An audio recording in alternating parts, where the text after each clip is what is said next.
PowerPoint ng aming grupo para bilang bulunturo sa analysis pa ito. Ako po si Sir Richard de la Cuadra ng SDO Malabon. Kasama ko po si Sir P sa isang eskwelahan. Yun po. Okay po. So, ang issues and concern po namin, actually hindi na po namin in-identify kung personal or career. Amin ang pong issues na na-identify po is number one, yung NCAI results. No? And then yung linkages and stakeholders po. No?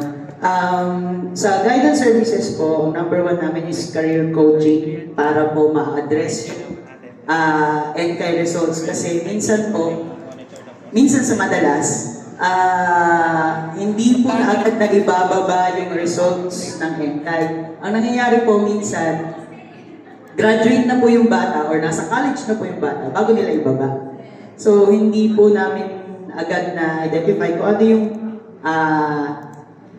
pwede namin suggest or yung right career path na pwede tahakin ng bata since hindi nga po namin nahahawakan yung results. No?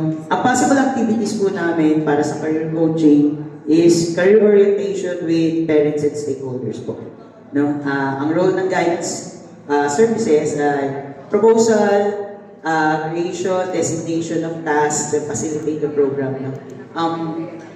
Mostly po para ma-i-discuss din po sa mga magulang kung ano po yung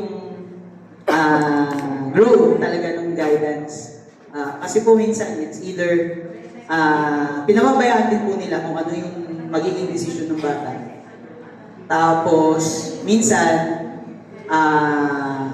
it's either dahil walang budget or ano, kaya po hinahayaan na lang din po nila. Tapos po, another guidance service po is yung placement po. No? Career fair, ang suggested namin activities with selected schools, lalo na po dun sa mga public school, yung malapit po dun sa eskwelahan. Yun nga po, ang role ng guidance service number 2 po yung communicating with the stakeholders at the same time, yung mapping po kung ano po yung mga possible na pwedeng schools na pwede nilang pasukan and hindi po sila mag-divert to sa mga private schools, no? Lalo na po at kung magiging ang issue ng bata para sa pag-aaral nila is financial. Yun lang po. Maraming salamat.